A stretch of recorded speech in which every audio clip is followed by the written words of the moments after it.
E agora você acompanha pela Rádio Rio de Janeiro o programa Estudo das Obras de André Luiz.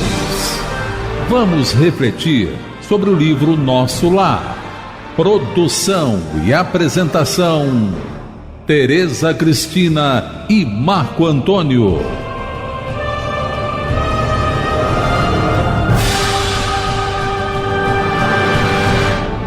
Olá, caros ouvintes da Rádio Rio de Janeiro.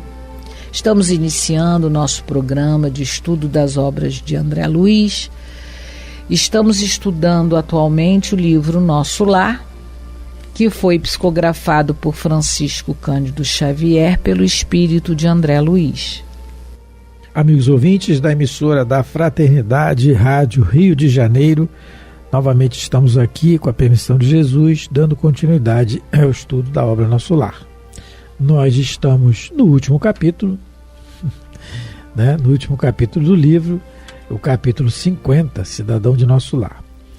E no último programa, nós lemos e comentamos sobre a situação que está ocorrendo na casa da esposa do André Luiz, né? Porque não é mais a casa dele. E a Narcisa veio em socorro de André Luiz e deu passe no Ernesto. Isso nós já tínhamos comentado, mas só dando continuidade ao raciocínio. No Ernesto, né, se afastando dele as formas escuras que estavam obsediando. E como ele estava doente, ela pede socorro a espíritos que estão em transição, comentamos sobre isso, e trabalham na natureza.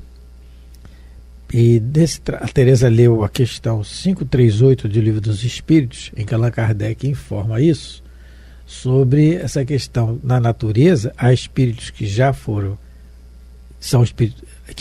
encarnados, desencarnados que já têm um raciocínio, têm condições de tomar conta, vamos dizer assim, trabalhar na questão da natureza, e espíritos que estão em aprendizado, estão na transição, essa transição do reino para o reino nominal, né? Do reino vegetal para o reino nominal. E aí ela pede ajuda, e esses espíritos atendem ao apelo dela, e ela pergunta sobre a existência de mangueiras e eucaliptos. Quando ele coloca aqui até uma observação de mangueira e eucalipto, é porque deve ter muito fluido reparador, curador nessas árvores, nessas mangueiras e eucaliptos. Senão ela não colocaria aqui. Poderia colocar qualquer coisa, ou não colocar nome de árvore nenhuma.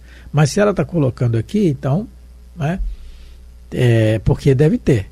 Até uma dica para nós: quem tem uma mangueira e eucalipto perto, procure conservar, porque dali saem bons fluidos para efeito curativo. E aí informada, e foi feito o trabalho, e aí ela explica que são servidores do reino vegetal, e os irmãos que nos atenderam. E aí, depois disso aí, dá o passe, a gente falou sobre a questão das propriedades das plantas, que nós fazemos a infusão, né, para os nossos chás, e aí chá para problemas estomacais, problemas pulmonares, etc. E nada mais é isso do que emanação de fluidos, só que nós estamos fazendo infusão. Tudo é fluido, né? Não é porque a gente não vê que não existe, mas o fluido tem, senão a própria onda do rádio existe e a gente não vê. Então, esse raciocínio aí que a gente colocou no que a Narcisa está explicando para o André Luiz. Então agora a gente vai continuar no parágrafo 23. E à vista, né? Então é 24. 24. E à vista da minha surpresa rematou. Como vê, ela está explicando a André Luiz, continua explicando. Como vê, nada existe de inútil na casa de nosso Pai. Em toda parte, se há quem necessite aprender, há quem ensine. E onde aparece a dificuldade, surge a providência. O único desventurado na obra divina é o espírito imprevidente, que se condenou às trevas da maldade. Então, é uma explicação aqui e dá um ensinamento muito grande para nós, porque ela está dizendo assim, pelo o trabalho que tem na natureza, que ele foi uma surpresa para o André Luiz, e a gente já falou aqui em programas anteriores, e que nós repetimos, dito por Divaldo Pereira Franco e outros, que André Luiz nada mais é do que o Dr. Carlos Chagas. E se a gente pegar a obra de Carlos Chagas, ele não era espiritualista, ele era bem materialista, um grande cientista, um grande pesquisador, deixou uma enorme contribuição para a ciência, mas na parte espiritual ele não tinha não tinha esse interesse. Mas, tanto que no início do livro a gente vê ele lá na situação de umbral, materialista e tal. E aqui ela está dizendo a ele, está dando a explicação a ele, de que ele não tinha ideia disso, não é? Tanto que a gente comentou, a Tereza comentou no último programa, que nós temos um amigo nosso, que ele diz que se o chá não vende na farmácia é porque não presta. Ele é agnóstico e tem essa visão materialista da vida. Como talvez o André Luiz aqui.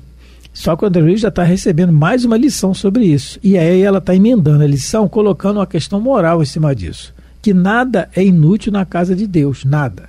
Tudo no universo tem sua finalidade. Até tudo. Barata, Isso. até rato. Até, minhas irmãs, a barata. Aquela que voa, principalmente. Para que Deus botou asa na barata? Eu não sei, mas tem utilidade. Não é? A irmã barata, coitadinha. A lagartixa, tão útil, e é útil, não mate a lagartixa. Então, e ela continua dizendo que em todo lugar há quem necessite aprender. E a gente vê no Evangelho segundo o Espiritismo, Allan Kardec colocar a missão do homem inteligente na Terra. Qual é a missão do homem inteligente na Terra? Ajudar os irmãos que não têm conhecimento. Por isso que Paulo, diz o apóstolo Paulo, que ele escreve que ele é devedor de gregos e de bárbaros. Porque na medida que ele ensina pelo exemplo alguém, ele está sendo beneficiado pela ignorância do outro. Olha como é que o Espiritismo, a gente consegue viajar numa filosofia tão bonita na questão moral, que é o que ela está dizendo aqui. Há quem necessite aprender, há quem ensine, porque a obrigação de quem sabe é ensinar quem não sabe. E ela continuando assim, e onde aparece a dificuldade, surge a providência. Onde qualquer lugar da dificuldade tem a providência, basta a gente procurar direito, basta a gente colocar... E estar receptivo. Isso, colocar o nosso coração, o nosso sentimento receptivo à providência. Nem sempre a providência é o que a gente gostaria de receber. Aí é que é o problema, não é? Aí é outra questão. Ela chega. Mas ela chega, de uma maneira ela chega. O único desventurado na obra divina é o espírito imprevidente, que se condenou às trevas da maldade. Essa treva da maldade pode ser a ociosidade também. Porque ela falou aqui do trabalho, ela está falando aqui do aprendizado e do ensinamento. E pode ser a treva essas trevas da maldade, pode ser as trevas da ociosidade, que coloca a gente no estado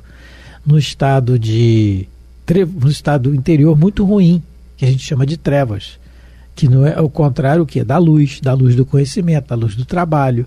Então a ociosidade também traz isso aí, né? Tereza, quer falar alguma coisa? Não. Aí continuando então, Narcisa manipulou em poucos instantes certa substância com as emanações do eucalipto e da mangueira, e durante toda a noite aplicamos o remédio ao enfermo através da respiração comum e da absorção pelos poros.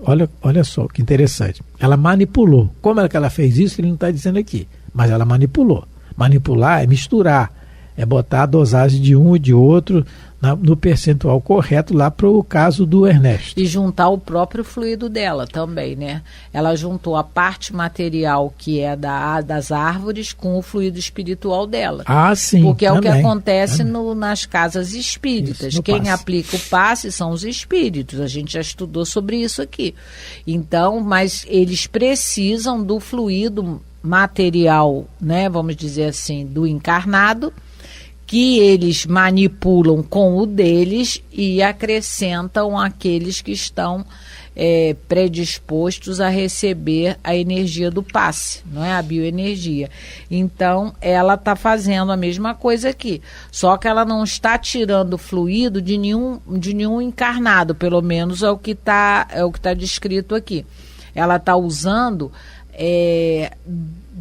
o fluido das árvores, da mangueira e do eucalipto. Isso, né? Porque poderia ser de um encarnado também, dependendo da situação do encarnado. Porque a emanação fluídica todo mundo tem. Todo mundo emana. Isso. Ela já falou isso. Agora, na natureza. A qualidade do fluido vai ser dada pelo comportamento moral da pessoa. Por isso que muitas vezes mesmo, eu acredito que da grande maioria das vezes, quando a gente vai dar passe, seja na casa espírita ou em qualquer lugar, nós estendemos a mão. Quem dá passe realmente são os espíritos, porque eles tiram o fluido melhor que tem ali para o caso da pessoa que está precisando. Então, só um pouquinho. Então, quando ela fala aqui, emanações de eucalipto e mangueira durante toda a noite, então, aplicamos o remédio ao enfermo. E tem um detalhe, aonde o enfermo precisa do remédio. Porque às vezes, por que a gente dá o passe normalmente estendendo a mão sobre a cabeça? Porque eu não sei onde é que está o problema dele, onde é que está a origem do problema físico dele ali. E os espíritos sabem. Eu ia falar da questão da absorção pelos poros, para a gente ver que, a gente pode inferir daí que a hora do nosso banho é um momento em que podemos fazer uma oração, porque os nossos poros podem absorver das águas, os fluidos bons que ela tem, que ela possui. Lógico, a gente sabe que nas nossas casas a água ela já está com cloro, ela já está com produtos aditivos, mas o mar, a cachoeira, se a gente entrar no mar, na cachoeira, pensando coisas boas, fazendo até mesmo uma oração de louvor a Deus, a gente pode receber muito, porque pelos poros a gente consegue absorver os bons fluidos. Eu estou lembrando aqui uma vez lá no centro, o Aurélio falou pra gente assim, meu Deus, que banho frio espanta o obsessor. Hoje estava 20 graus quando a gente saiu de casa. Aí você toma um banho gelado, não há obsessor que aguente, ele descola ali na hora. Ainda tem essa vantagem também. Mas aqui a gente está falando da questão da absorção, pelos poros. Você falou de banho, eu lembrei. Sim. No livro Obreiros da Vida Eterna também tem eu não lembro qual é o capítulo, quando eles vão fazer, porque para lembrar, o livro Obreiros da Vida Eterna, ele trata da desencarnação de cinco pessoas, que vão desencarnar. Eles vêm fazer um trabalho preparatório. São pessoas que merecem essa ajuda, e uma delas, o Fábio, eles na hora do banho, para que o Fábio tenha uma melhora, para poder ficar um pouco mais no corpo, os espíritos dão um passe para que todos os vibriões, lá da doença cheguem para a pele, para que a água do banho leve embora esses, vamos dizer assim, esses resíduos enfermiços, que estão acompanhando o Fábio por conta da tuberculose. No caso dele era uma tuberculose.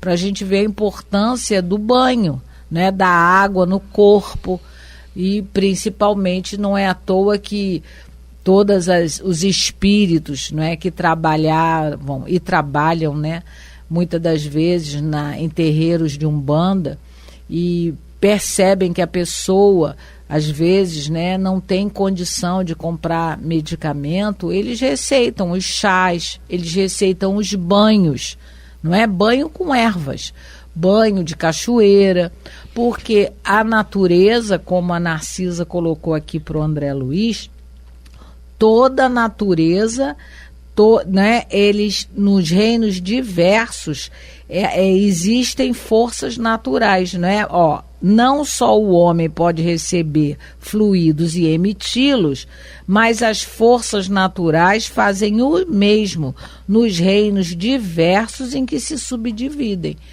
Então, por isso, dessas orientações, principalmente, eu fico pensando no interior do Brasil, na época da escravidão, sem médico, sem recurso, as entidades... Meu pai conta uma história, Tereza? Tereza sabe, meu pai conta uma história de uma água, lá no meio do interior. Meu pai foi criado na roça, e criança... Em Minas, Em Minas, no interior, e ele foi... E a criança tinha que pegar o cavalo, a charrete, ou ir a pé, pegar a água do valinho. Valico.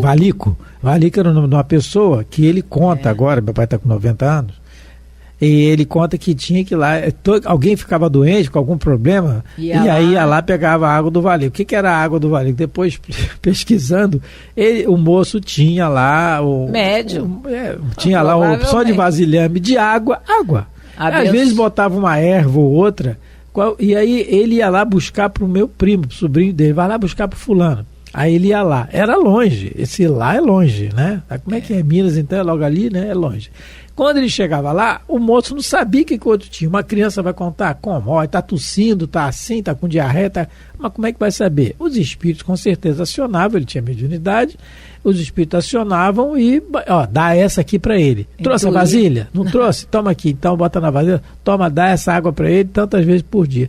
E era isso, não tinha hospital, a pessoa tinha que ficar encarnada. É o caso do livro Ação e Reação, capítulo 13, débito estacionário, que a Poliana está com o filho Sabino, totalmente deformado, doente ali, uma expiação dolorosa, e eles estão no meio do mato, não tem recurso nenhum, mas eles têm que ficar no corpo.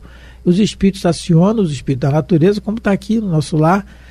O André Luiz vê 5 flâmulas saírem do horizonte, virem, pegando fluido da natureza e manipulando na água, um canteiro de água suja que estava ali, eles manipulam o fluido naquela água e botam a Poliana para beber e dá para o filho, que é o Sabino. Eles têm que ficar no corpo. Então é isso, né? Esse trabalho maravilhoso. Então, continuando. Parágrafo 27. O enfermo experimentou melhoras sensíveis. Pela manhã cedo, o médico observou extremamente surpreendido, que o médico, né, falou, como é que pode, né? Eu dei o remédio e o médico deve ter falado, eu sou bom mesmo, né? Tá vendo? Eu mediquei certinho, e às vezes não é. Às vezes, não estou falando do médico aqui, não sei, não falou, mas às vezes é a nossa prepotência. Eu consegui isso, eu fiz sozinho, é um detalhe que a gente tem que ver aqui. Eu fiz isso sozinho, ninguém me ajudou. Mentira, não existe alguém que faça alguma coisa na vida sem a ajuda de alguém. Se não for a ajuda de alguém encarnado, é desencarnado. Não tem como, a gente não tem condições de fazer nada sozinho, né? Jesus, que é o mestre, modelo e guia por excelência, construtor da Terra, governador do planeta, ele fala, o Pai e eu somos um, no questão do pensamento. Ele sempre falava do Pai, aqui conosco. Então, ele dizendo da ajuda de Deus para com ele. Então não tem isso. Continuando. Verificou-se esta noite extraordinária reação, verdadeiro milagre da natureza. André Luiz está espantado também com a melhora. Zélia estava radiante, encheu-se a casa de alegria nova. Por minha vez, experimentava grande júbilo na alma. Profundo alento e belas esperanças revigoravam-me o ser. Reconhecia eu mesmo que vigorosos laços de inferioridade se haviam rompido dentro de mim para sempre. Eu tinha assinalado esse parágrafo aqui. Ele ficou contente porque o moço melhorou. Eu tinha assinalado esse parágrafo aqui que, para opinião minha, tá, gente? Pessoal minha, aqui diz realmente a real transformação do André Luiz. O André Luiz está vivo, ele só está sem o corpo, ele está vivo. Ele está vendo a esposa que ele aguardou tanto para falar, com saudade dela, porque estava, ele tinha o jeito de ser dele, mas estava com saudade. E chega lá, tem todo aquele, né, aquela recepção maravilhosa, por dizer o contrário, uma única filha que não morava na casa dele, já estava casada, lembrando dele, e ele vê a mulher casada com outro e tal, cuidando dele, e ele consegue sobreviver, e agora ele experimenta. Se ele está falando aqui é porque é verdade, tá? Porque senão os espíritos superiores não iam permitir a escrita aqui. Então é grande júbilo na alma. Então a gente se reporta aqui na pergunta, eu separei uma pergunta aqui do Livro dos Espíritos para a gente raciocinar com isso. É a pergunta 893. O título é As Virtudes e os Vícios. É o capítulo da perfeição moral. Allan Kardec pergunta assim: qual a mais meritória de todas as virtudes? Toda virtude tem seu mérito próprio, responde os Espíritos, porque todas indicam progresso na senda do bem. Há virtude sempre que há resistência voluntária ao arrastamento dos maus pendores. Então a gente tem um arrastamento, a gente resiste naquele momento, estamos cultivando uma virtude. A sublimidade da virtude, porém, está no sacrifício do interesse pessoal pelo bem do próximo, sem pensamento oculto. A mais meritória é a que assenta na mais desinteressada caridade.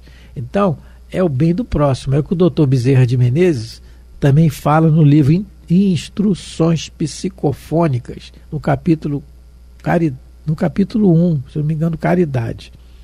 Ele fala que a maior caridade é aquela que você faz o sacrifício do interesse pessoal pela felicidade do outro, que é o que o André Luiz está aqui exercitando. Então ele fala aqui, olha, experimentava grande júbilo na alma, e eu reconhecia que laços vigorosos de inferioridade se haviam rompido dentro de mim, né? Isso foi realmente para mim o parágrafo que dá aqui a transformação dele. Né? Porque ele está feliz porque ela está feliz. Ernesto... E a esposa está feliz. Porque o Ernesto melhorou e a esposa está contente. Então aí, né? Ele deu a virada de chave dele na vida dele. Que é a grande lição para todos nós, tá? Para todos nós. Ai, meu Deus.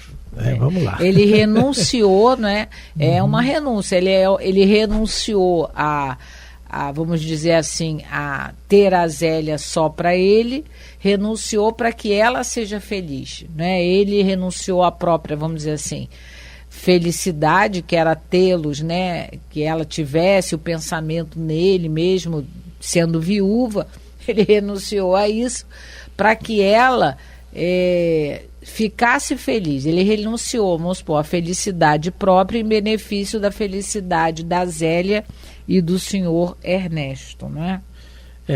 Eu vou repetir que o Dr. Bezerra falou no livro Instruções Psicofônicas, capítulo 1, Renúncia, tá assim: caridade maior será sempre a da própria renunciação, que saiba ceder de si mesma para que a liberdade, a alegria, a confiança, o otimismo e a fé no próximo não sofram prejuízo de qualquer procedência.